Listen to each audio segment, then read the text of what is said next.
بسم اللہ الرحمن الرحیم۔ عزیز طلباء، السلام علیکم۔ آج کا جو ہمارا ٹاپک ہے ٹو نیشن تھیوری، دو قومی نظریہ، اس کا جو پارٹ ہمارا رہتا ہے، جو ہم نے ڈسکس کر لیا تھا، اس کو ایک نظر دیکھتے جاتے ہیں، اور جو پارٹ ہمارا رہ گیا ہے انشاءاللہ اس کو ڈیٹیل کے ساتھ دیکھیں گے۔ دو قومی نظریہ کیا تھا کہ برصغیر کے خطہ میں مسلمان اور ہندو دو الگ الگ قومیں ہیں جو کسی صورت اکٹھے نہیں رہ سکتی۔ ان کی تہذیب، تمدن، ثقافت، رہن سہن، مذہب، ساری چیزیں الگ ہیں، جس بنیاد پہ ان دونوں قوموں کا اکٹھے رہنا مشکل ہے، لہذا انتظامی یونٹ ان کے الگ الگ دو قوموں کے ذریعے ان کو بانٹ دیا جائے۔ تو بعد ہم نے پڑھا تھا کہ یہ اسلام کی بنیاد پہ اور ہندو مذہب کی بنیاد پہ کہ اس کی ہم نے جو مسلمان ہیں خدا کی وحدانیت پہ یقین رکھتے ہیں، اور ایک نبوت کا جو سلسلہ ہے اس پہ بلیو ہے، اور رسالت کا سلسلہ جو انبیاء کرام ہے وہ ایک رسالت کا سلسلہ لے کے آئے۔ تو یہ ساری چیزیں کہ ہندو مذہب میں ایسا نہیں ہے، اور ان کے بس چار جو مین بلیو ہیں، دھرما، آرتھا، کاما، موکشا، یہ ہم نے ڈیٹیل کے ساتھ ڈسکس کیے تھے پریویس لیکچر میں۔ اس کے بعد ہم نے سر سید احمد خان جو founder of two nation theory بھی کہلاتے ہیں ان کو، اور ان کے نظریات ڈسکس کیا تھا۔ ان کے بعد ڈاکٹر اقبال کو ہم نے جو مفکر پاکستان ہیں ان کے دو قومی نظریہ کے حوالے سے انہوں نے ڈسکس کیا تھا۔ جو آج کا ہمارا ہے وہ ہم نے ٹو نیشن تھیوری کے لحاظ سے جو ویوز ہیں وہ ہم نے قائد اعظم محمد اللہ انہوں نے کیا کہا، ان جو نظریات ہیں، اور کون سے ایسے پوائنٹ تھے جن پوائنٹ کی بنیاد پہ برصغیر کے اس خطہ کو دو انتظامی یونٹس پہ ڈیوائیڈ کیا گیا، تقسیم کیا گیا پاکستان اور ہندوستان کی صورت میں، کے لیکچر میں ہم نے ڈسکس کرنے ہیں۔ سب سے پہلے ہم نے جو ڈسکس کرنا ہے وہ قائد اعظم کا پوائنٹ آف ویو ہے ٹو نیشن تھیوری کے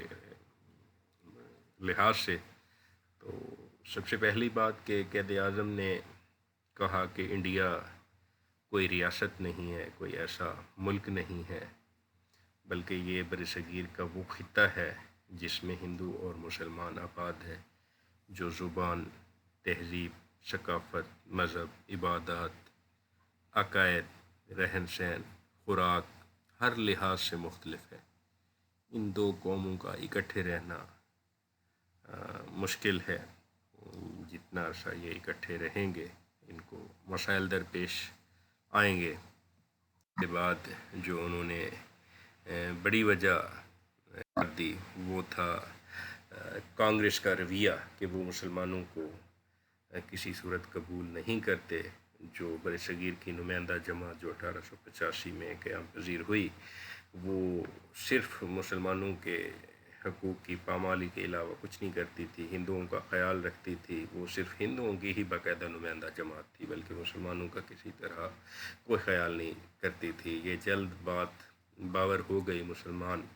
جو قائدین تھے، تو انہوں نے پھر اس بات کو ایک اس کی ریجیکشن بھی کی اور اس رویے کو غیر مناسب بھی قرار دیا، اور یہ بھی ایک دو قومی نظریہ کی جو بنیاد تھی اس پہ قائد اعظم نے یہی کہا کہ جی جو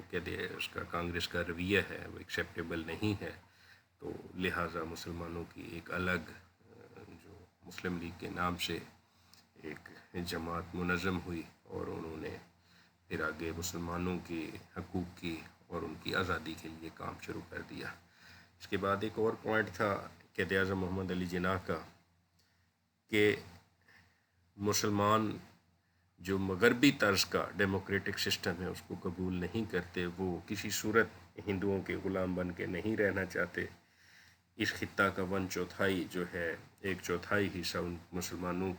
کی آبادی پہ مشتمل ہے، اور مسلمان پچھلے 1000 سال سے کسی نہ کسی ذریعے سے برصغیر کے اس خطہ پہ حکمران رہے ہیں، حاکم رہے ہیں۔ تو یہ ہندوؤں کی غلامی میں کبھی کسی صورت نہیں رہ سکتے، تو لہٰذا انتظامی یونٹ کی بنیاد پہ ان لوگوں کو جو ہے ڈیوائڈ کیا جائے۔ اس کے بعد تھا قائد اعظم محمد علی جناح نے ہندوؤں کا یا کانگریس کا یہ دعویٰ کہ یہاں صرف ایک قوم بستی ہے اور وہ قوم ہندو قوم ہے، اور ہندوؤں کو ہوئی جو ہندوستان کی حکومت ہے وہ باقاعدہ دے دی جائے، انتظامی امور ہندو ہی اس کو دیکھیں گے، تو مسلمان کو پس پردہ انہوں نے کر دیا۔ تو اس نعرے کو، اس دعوے کو قائد اعظم محمد علی جناح نے ٹوٹلی ریجیکٹ کیا اور کسی صورت قبول نہیں کیا۔ اس کے بعد قائد اعظم نے ایک اور جو مین پوائنٹ تھا اس کی طرف توجہ دلوائی کہ پچھلے 1200 سال کی تاریخ گواہ ہے کہ مسلم ہندو کبھی اکٹھے نہیں رہ سکتے اس خطہ میں، کہ 1200 سال سے یہ دونوں قومیں اکٹھی رہ رہی ہیں لیکن مسائل کا شکار ہیں، کیونکہ ان کے جو مین مکاتب فکر ہیں، جو اسکول آف تھاٹس ہیں، جو ان کے نظریات ہیں، جو ان کے عقائد ہیں، جو ان کا رہن سہن ہے، جو ان کی تہذیب، ثقافت، تمدن، خوراک، ساری چیزیں ہیں، یہ ایک دوسرے سے بہت مختلف ہیں، ان کا اکٹھے رہنا ممکن نہیں ہے، پچھلے 1200 سال کی تاریخ گواہ ہے، لہٰذا ان کو کبھی بھی اکٹھے رکھنے کی کوشش نہ کی جائے بلکہ ان کے الگ الگ وطن کا ایک تصور لیا جائے اور ان کو الگ الگ ایک آزاد ملک کی حیثیت سے ایک جو ڈسٹریبیوٹ کر دیا جائے، جو برصغیر کا یہ خطہ ہے اس کو انتظامی یونٹ پہ دو طرح سے تقسیم کر دیا جائے۔ اس کے بعد قائد اعظم نے برطانیہ جو برسر اقتدار تھا اس برصغیر کے خطہ پہ، ان کو یہ باور کروایا کہ ہندو اور مسلمان الگ الگ قومیں ہیں، ان کا اکٹھے رہنا ممکن نہیں ہے، لہٰذا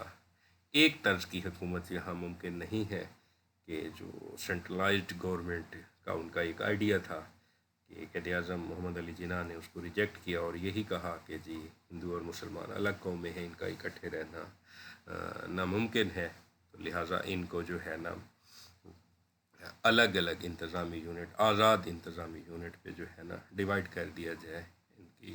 تھاٹس، ان کی سوشل ویلیوز، ان کی اکنامکس، یہ ساری چیزیں ایک دوسرے سے مختلف ہیں، لہٰذا یہ ان کا ممکن نہیں ہے۔ 23 مارچ 1947 تاریخ میں اپنی اہمیت جتائے ہوئے ہے قرارداد پاکستان 1947 23 مارچ کو اقبال پارک، جس کا پرانا نام منٹو پارک تھا، مسلمان قائدین، مسلمان رہنماؤں کے ایک قیادت میں ایک ایسی قرارداد منظور ہوئی جس میں یہ ایک حتمی فیصلہ کیا گیا کہ مسلمانوں کے لیے ایک الگ وطن بنایا جائے اور الگ وطن کا ایک تصور دیا گیا، اور یہی قیام پاکستان کی مین بیس بھی بنا، اور اسی نظریے کی بنیاد پہ پھر قائد اعظم کی قیادت میں 7 سال کی مختصر مدت میں قیام پاکستان ہوا اور دنیا کا نقشہ چینج ہوا۔ 14 اگست 1947 کو یہ تاریخی انقلاب برپا ہوا اور دنیا کا نقشہ تبدیل ہوا، اور پاکستان جو ایک الگ وطن کے حوالے سے ایک الگ اور آزاد ملک کی صورت میں دنیا کے نقشے میں رونما ہوا۔ یہ قائد اعظم کی قیادت ہی تھی اور ان کے ساتھ ان کی ٹیم اور باقی جو مسلم قائدین تھے، تو یہ قائد اعظم کا نظریہ تھا، جو دو قومی نظریہ، یہ جو اب تک ہم نے ڈسکس کیا ہے۔ اب ہم ڈسکس کریں گے کہ کون سے ایسے مین پوائنٹ تھے وہ ایک کے ساتھ کہ جس نے ایک مین وجہ بنی کہ برصغیر کے اس خطہ کو تقسیم کر دیا دو حصوں میں۔ یہ سلائیڈ آپ کے سامنے ہے، کون سے فیکٹرز تھے جو سب کنٹیننٹ کو دو حصوں میں، دو قوموں میں باقاعدہ طور پہ تقسیم کر دیا۔ وہ ریلیجیس تھے، وہ ہندو نیشنلزم تھا، وہ کلچر ڈیفرنس تھا، وہ سوشل ڈیفرنس تھے، وہ اکنامک تھے۔ ان کو 1 بائی 1 سلائیڈ کی صورت میں ہم انشاءاللہ ڈسکس کرتے جاتے ہیں۔ سب سے پہلے جو سلائیڈ آپ کے سامنے آئی ہے وہ ہے کانگریس ایٹیچیوڈ۔ وہی بات کہ یہ ہندوؤں کی ہی باقاعدہ نمائندہ جماعت تھی، نعرہ ان کا یہی تھا کہ یہ ہندوستان کے لوگوں کی نمائندہ جماعت ہے، لیکن ایسا تھا کچھ نہیں، بلکہ یہ صرف ہندوؤں کی نمائندہ جماعت تھی۔ ان کو کسی صورت بھی مسلمانوں کے حقوق کا کوئی خیال نہیں تھا، اور یہ صرف ہندوؤں کے رائٹس کے لیے کوشش کر رہے تھے اور ہندوؤں کے لیے ہی مزید یہ مضبوط اور مستحکم ہونے کی کوشش کر رہے تھے۔ تو اس رویے کی وجہ سے جو مسلمانوں کو تکلیف ہوئی، جو مسلمانوں نے پھر اپنی ایک الگ سیاسی پارٹی جو 1906 میں مسلم لیگ کے نام سے بنائی، اور پھر وہ اپنے لیے اپنے حقوق کی جنگ لڑنے کے لیے وہ پھر میدان میں ہے اور اپنے رائٹس کے لیے جو ہے آواز بلند کی ہے۔ اس کے بعد ہے ہندو اردو جو تنازع تھا، وہ بھی دو قومی نظریہ کی بنیاد میں شامل ہے۔ یہ ایک بڑا ایشو تھا کہ جی ہندوستان کے جو ہندو لوگ تھے وہ کہتے تھے کہ قومی زبان کا درجہ جو ہے ہندی زبان کو دیا جائے، باقی جو مسلمان لوگ تھے وہاں وہ کہتے تھے نہیں جی یہ حیثیت جو یہ مرتبہ جو ہے اردو کو حاصل ہونا چاہیے، اس خطہ کی پہلے اردو ہی زبان رہی ہے، تو لہٰذا جو دفتری زبان ہے وہ اردو کو ہی قرار دے دیا جائے۔ یہ ایشو بھی حل نہ ہوا اور یہ بھی دو الگ ایک قوموں کی یا دو ملکوں کی ڈویژن کی بنیاد بنا۔ اس کے بعد تقسیم بنگال ہے کہ مسلم اکثریتی علاقوں کو پہلے الگ کر دیا گیا کہ 1905 میں، پھر 1911 میں ان کا وہ رائٹ چھین لیا گیا اور پھر وہاں جو ہے نا اس کو ایک ہی یونٹ بنا دیا گیا۔ یہ بھی غیر منصفانہ رویہ جو تھا مسلمانوں کے لیے تکلیف دہ ثابت ہوا، اور ان کو یہ یقین ہو گیا کہ مسلمان ہمیشہ ہی ان کے حقوق کی پامالی کریں گے، تو کیوں نہ اپنے لیے ایک الگ آزاد وطن حاصل کیا جائے۔ تو مسلمانوں نے اس کے بعد اپنی جو تحریک ہے اس کو مزید تیز کر دیا، اور جو مسلمانوں کی نمائندہ تنظیم تھی، جماعت تھی سیاسی ایک مسلم لیگ کے نام سے، تو اس میں مسلمان لوگوں نے مزید اپنی جو ہے تحریک کو مزید مستحکم اور متحرک کرنے کی کوشش کی۔ اس کے بعد ایجوکیشنل ڈیفرنس، 1857 کی جنگ آزادی کے بعد مسلمان انگریز سے باغی تھا، انگریزی زبان سے جدید تعلیم سے باغی ہو چکا تھا، وہ تعلیم حاصل نہیں کرنا چاہتا تھا بلکہ اسے انگریز کی ایک کفرانہ سازش قرار دیتا تھا کہ اگر اس کی طرف راغب ہوئے تو وہ دین و مذہب سے دور ہو جائیں گے۔ یہ ایک انگریز کی سازش ہے جس وجہ سے وہ ایک سوسائٹی میں جو ہے نا پیچھے رہ گئے، جبکہ ان کی نسبت ہندو جو تھے وہ تعلیمی میدان میں آگے کوشش کر رہے تھے، وہ اسٹرگل کر رہے تھے اور وہ کامیابیاں سمیٹ رہے تھے۔ ایک وجہ تھی ان کے درمیان گیپ کی۔ اکنامک ڈفرینسز، اسلام مکمل ضابطۂ حیات ہے اور ایک مساوات کا درس دیتا ہے، اور خوبصورت ایک طرز عمل کے طور پہ ایک اپنے جو فالورز ہیں ان کے لیے اپنا پیغام چھوڑتا ہے۔ اس کا بیلنس اکانومی سسٹم ہے، وہ زکوٰۃ کی صورت میں کہ جو غریب لوگ ہیں اور جو امیر لوگ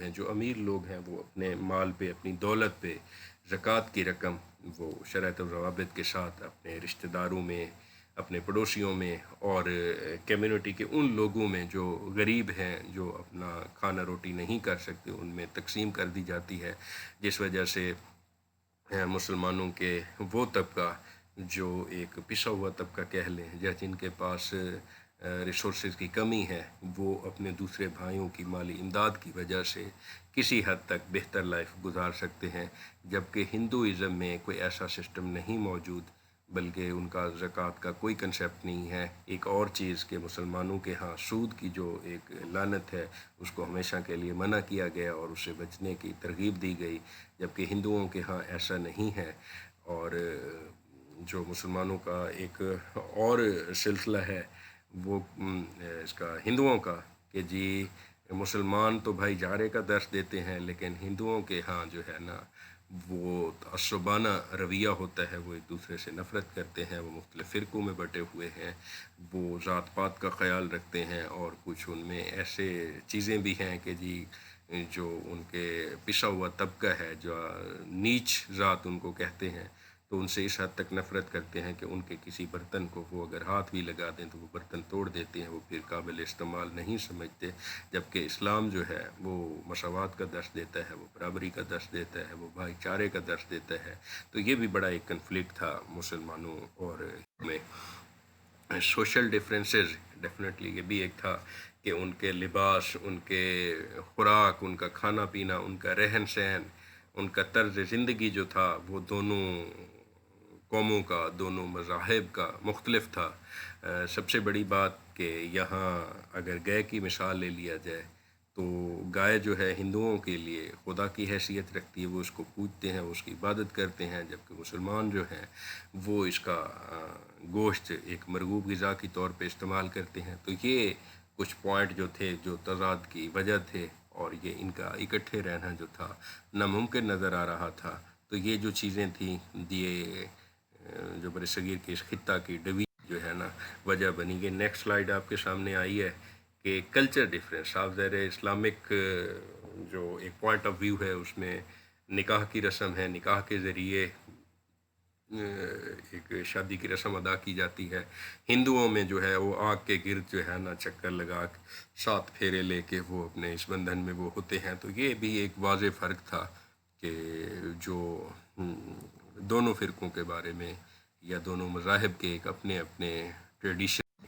اس کے علاوہ جو تھی کہ مسلمان اپنے کلچر کو فالو کرتے تھے، وہ اپنے جو مرحومین ہیں جو وفات پا جاتے ہیں لوگ، وہ ان کی باقاعدہ تدفین کرتے تھے، بلکہ ہندوؤں کے ہاں ایسا کچھ نہیں تھا۔ وہ اپنے مردوں کو جو ہے وہ آگ کی نظر کر دیتے تھے، جلا دیتے تھے، اور ان کی وہ جو راکھ ہوتی تھی وہ دریا میں بہا دیتے تھے، جبکہ مسلمان ہیں باقاعدہ غسل کے بعد تدفین نماز جنازہ ادا کرتے تھے اور ان کی مغفرت کے لیے دعا کرتے تھے، اور پھر ان کی تدفین باقاعدہ قبر بنائی جاتی تھی۔ تو یہ بھی ایک بڑا فرق دونوں قوموں کے درمیان۔ تو ایک نعرہ نیشنلزم کے ہندوؤں نے یہ کوشش کی کہ برصغیر کے اس خطہ میں مسلمان اور ہندو دو الگ الگ قومیں نہیں بلکہ ایک ہی قوم ہیں، جو سیم کلچر اور ثقافت، تہذیب، تمدن، ہر چیز جو سیم ہے، ان کی کوئی مائنر سا فرق ہے، لہٰذا یہ دو قوموں کا جو نعرہ ہے اس کو ختم کیا جائے، بلکہ یہ ایک ہی کلچر کے مالک لوگ ہیں اور ایک ہی قوم یہاں بستی ہے اور اسی کو ہی پرومیننٹ ایک حیثیت حاصل ہونی چاہیے۔ بل یہ سازش بھی کم ہوئی۔ ریلیجیس ڈیفرنس ڈیفینیٹلی تھا۔ مسلمان خدا کی وحدانیت پہ یقین رکھتے ہیں اور ہمیشہ خدا کے حضور سجدہ ریز ہو کے اپنے گناہوں کی توبہ اور ہر ضروریات زندگی کے طلبگار ہوتے ہیں، جبکہ ہندوؤں کے ہاں ہزاروں سینکڑوں خدا ہیں اور وہ مورتیوں کو پوجتے ہیں، وہ انہوں نے بتوں کی پوجا کی ہوئی ہے اور وہ کر رہے ہیں۔ تو یہ بھی ایک واضح فرق تھا کہ جو مذہبی ڈفرینسز تھے دونوں مذاہب کے درمیان، دونوں قوموں کے درمیان، ہندو اور مسلمان کے درمیان، یہ بھی پاکستان کی اور ہندوستان کی ڈویژن کی وجہ بنے، اور یہ برصغیر کے خطہ کے یہ دو الگ پھر آزاد وطن کے طور پہ سامنے ہے۔ یہ جو سلائیڈ آپ کے سامنے آئی ہے، مسلم بلیوز خدا کی وحدانیت پہ یقین رکھتے ہیں، انبیاء کرام کا سلسلہ ایک سلسلہ چلا آ رہا ہے، رسول جو ایک مکمل ضابطہ حیات کے ساتھ اسلام کی تاریخ میں 313 رسول اپنی ایک رسالت کے ساتھ، اپنی ایک مکمل ایک ضابطہ حیات کے ساتھ ہے، اور انہوں نے ایک نیا نظام متعارف کروایا، اور انبیاء کا کرام اسی طرح 1,24,000 پیغمبر کا ایک سلسلہ ہے کہ وہ خدا کے نیب بن کے آئے، اور وہ خدا کے جو پیغامات تھے وہ انسانیت کی فلاح کے لیے، انسانیت کی اصلاح کے لیے جو ہے وہ اپنے فرائض سر انجام دیتے رہے۔ مسلمانوں کے ہاں جو مقدس کتاب ہے وہ قرآن مجید کی صورت میں ہے، وہ اس سے مکمل رہنمائی حاصل کرتے ہیں۔ ہندوؤں کے ہاں اگر ہے تو وہ بھگوت گیتا ہے، باقی وہاں انبیاء کرام یا اس طرح کا کوئی سلسلہ نہیں ہے، بلکہ وہ ہزاروں خداؤں کی پوجا کرتے ہیں، وہ وحدانیت پہ کسی صورت یقین نہیں رکھتے۔ یہ بھی میجر تھا۔ اس کے علاوہ یہ چند ایک پوائنٹ تھے جو قیام پاکستان کی وجہ بنے، اور بالآخر قائد اعظم محمد علی جناح کی قیادت میں 14 اگست 1947 کو یہ برصغیر کا جو خطہ تھا وہ دو حصوں میں تقسیم ہوا، اور دنیا کے نقشے پہ بہت بڑی تبدیلی رونما ہوئی، اور پاکستان مسلمانوں کے لیے لا الہ الا اللہ محمد رسول اللہ کی بنیاد پہ ایک آزاد وطن کے طور پہ مرز وجود میں آیا، جس میں آپ رہ رہے ہیں، میں رہ رہا ہوں، ہمارے بزرگوں کی دی گئی قربانیاں ہیں۔ تو بہرحال ہمارا یہ فرض ہے کہ ہم نے اس کا خیال رکھنا ہے، ہم نے اس کو مزید مستحکم کرنا ہے، اس کی ترقی میں اپنا کردار ادا کرنا ہے، اور اگر ہم سب مل جل کے اس اسلامی جمہوریہ پاکستان کی حفاظت کریں گے تو انشاءاللہ یہ رہتی دنیا تک قائم و دائم رہے گا، اور ہم دعا گو ہیں یہ پاکستان مزید مستحکم ہو۔ مزید مضبوط ہو۔ بہرحال یہ ہمارا آج کا جو ٹاپک تھا تو قومی نظریہ، اس میں ہم نے ساری چیزیں ڈیٹیل کے ساتھ ڈسکس کی ہیں، تو انشاءاللہ مزید آپ کی اگر کوئی کنفیوژن ہوگی، کوئی کویشچن ہوگا تو آپ لوگ وہ شیئر کر سکتے ہیں۔ پاکستان زندہ باد، اس نعرے کے ساتھ آپ سے اجازت چاہوں گا۔ اللہ حافظ۔